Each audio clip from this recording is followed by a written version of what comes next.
Attention! Soldiers, I am Captain Charity Adams. Don't know about you, but those hairstyles look like cultural appropriation. And why doesn't she have a cap on? Wait, are you supposed to wear cover indoors? Not sure.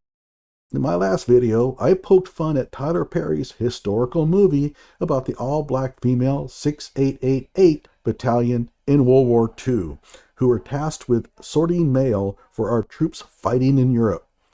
You heard that right. Mail sorting.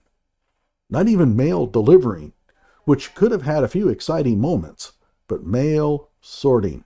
In this video, I'm going to take on some of the myths and questionable claims propagated by the film and its intended audience. Hello out there.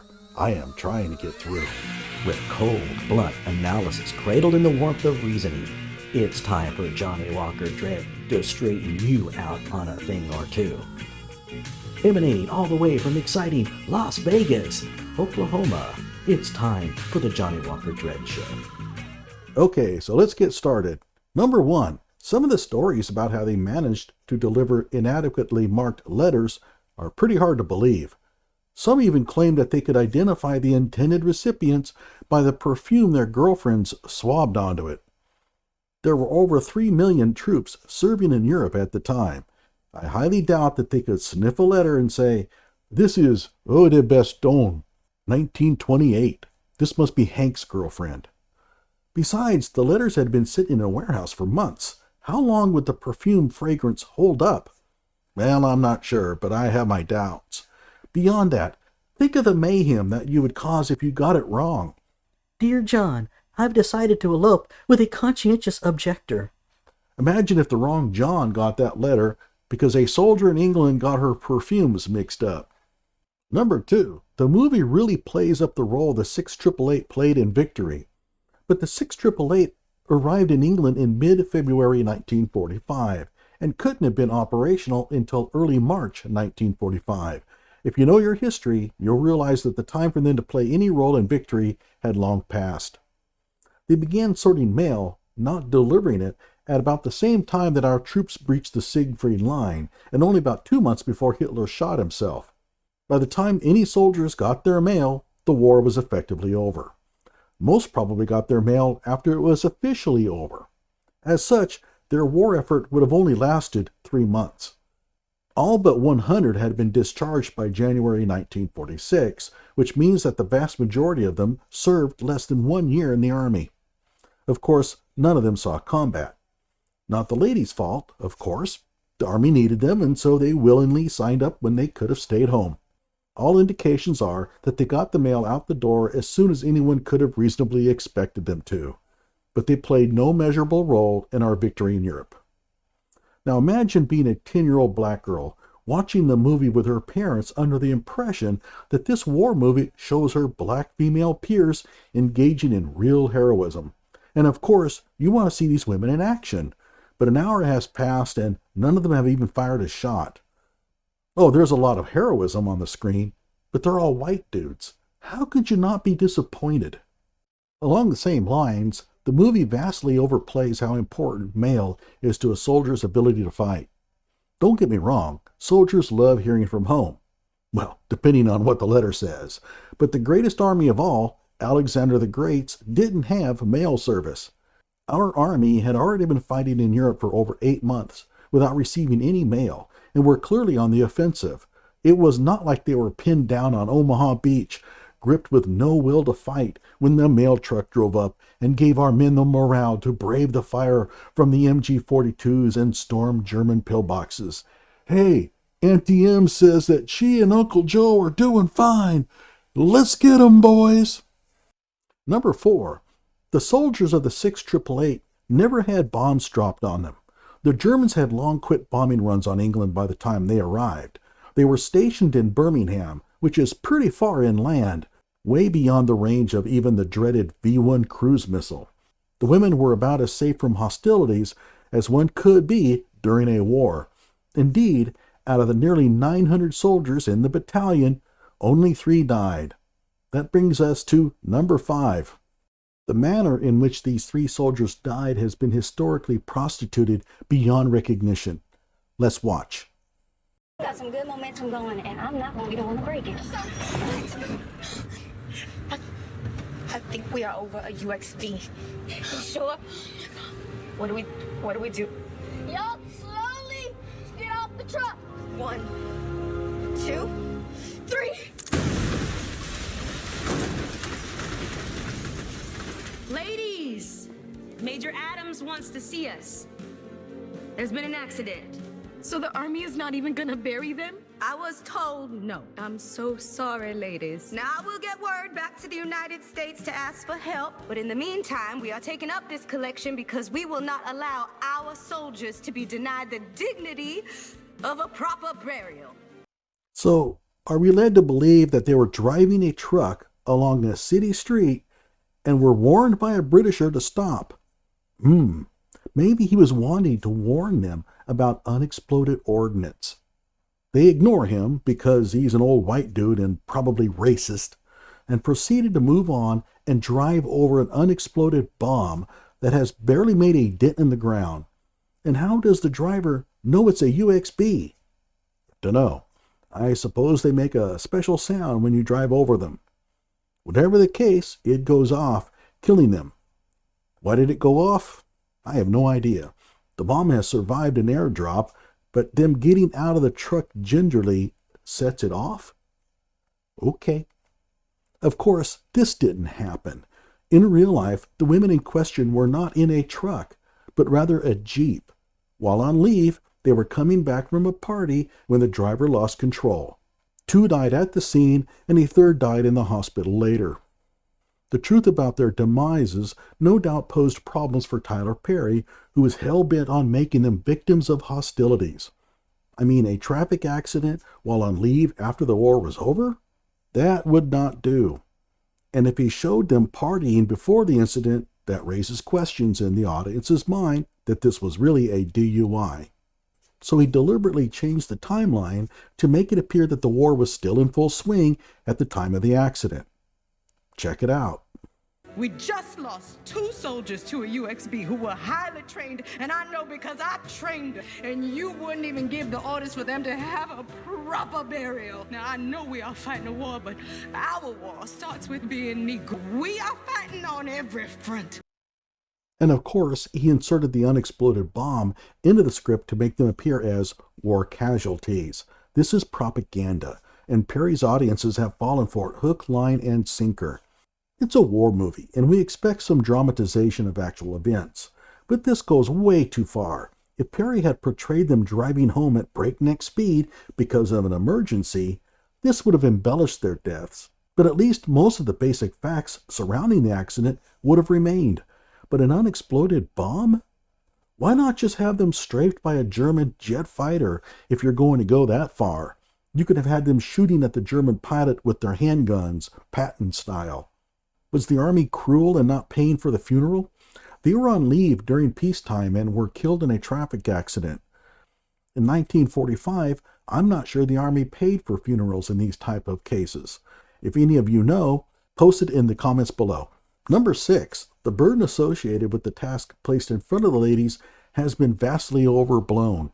The movie makes a big deal about the amount of mail they had to sort, 17 million letters. However, people have a hard time understanding scale. 17 million letters does sound insurmountable. However, once you crunch the numbers, the mystique vanishes. There were 855 women in the battalion, and the Army has given them 6 months to do the job. And there's plenty of manpower. Woman power. Okay, person power. With 855 on the job and 6 months to do it, each person had to sort around 3,300 pieces of mail per month, or about 130 pieces of mail each day, equivalent to 16 per hour. I fail to see what's so impossible about that. Number 7, the movie tries to play up the horrific conditions that these women faced. Sir, with all due respect, my battalion is working day and night in horrible conditions. We have no heat, most of the time. Gets so cold that the women have to put the water in helmets to wash themselves. You gave us this place to turn into a barracks with no bed and no help. But the treatment is pure Hollywood. Here, the ladies are getting thrown around as if they're sailing on the SS Minnow. In reality, they sailed on the Ile-de-France, at one time the largest luxury liner in the world. That's right, luxury liner. At nearly 45,000 tons, it would have been pretty smooth sailing. And no, they never came under U-boat attack on their cruise.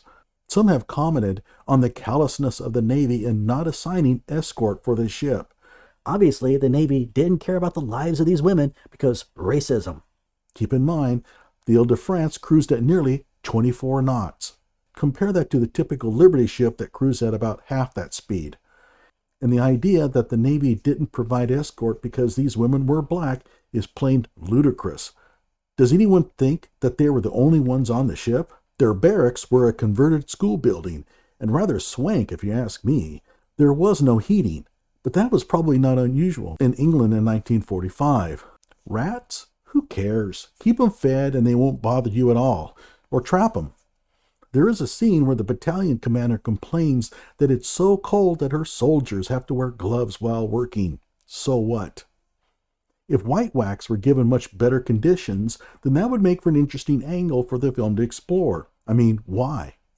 Failing that, however, Tyler Perry's telling of their story comes off as tone deaf. Sure, it was cold and you had rats in your living quarters. What about those literally freezing to death at Stalingrad, or slowly roasting while driving a Sherman tank in North Africa? They spent most of their very short army careers not in England, but in France, where they lived in a hotel resort and were given first-class accommodations. A lot of other soldiers were treated with far less, believe me. In short, war is hell, but sorting mail is not hell. It's drudgery, it's menial, but it's not hell. So what this movie lacks is perspective.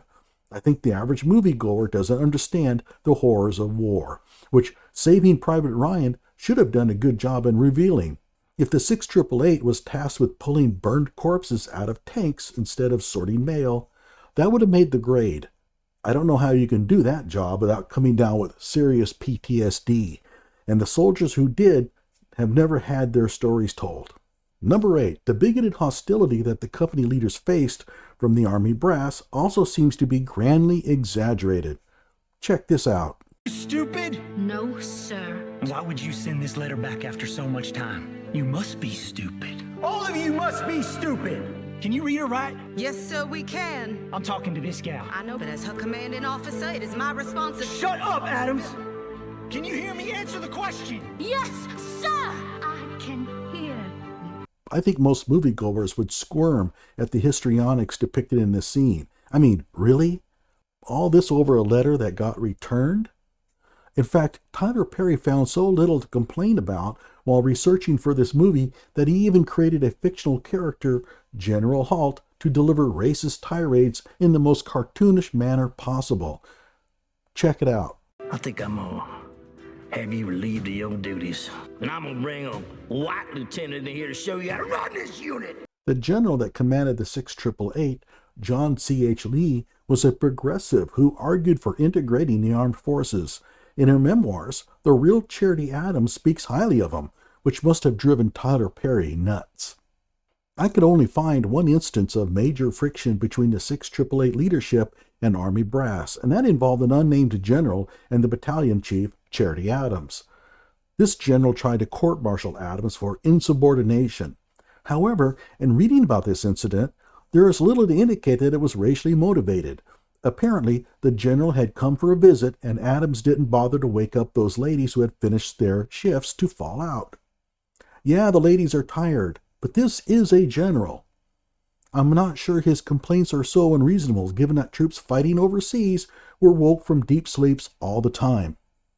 However, he later apologized to her and said that she impressed him with her determination and admitted that she outsmarted him. There's only one concern about this story of Charity Adams upstaging a general and making him admit her superiority. The story comes from Charity Adams, so who knows if any of this even transpired. Number 9, the movie plays up the role that being black had on their success.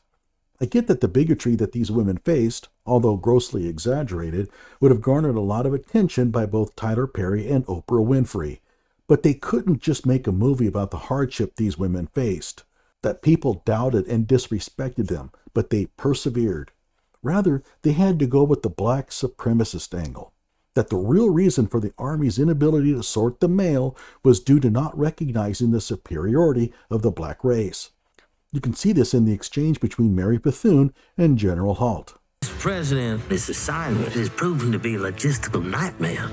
Even tried the Women's Army Corps. You mean the White Women's Army Corps? But is there any real reason to believe that one race would do the job better than the other? If you truly believe that only black women were up to the task, then that opens up all kinds of racist arguments from those itching to disparage the abilities of minorities.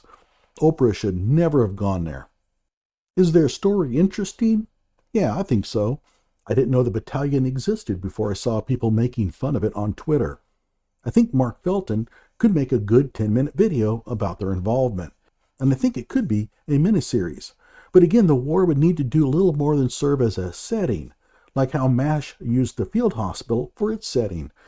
And this would have been a proper way to introduce audiences to the work of the 6888, if the producers could avoid the temptation to over-glorify their contributions. Yeah, that would never happen. Like my video and subscribe to my channel. And if you do not know how to use a tampon, we will teach you.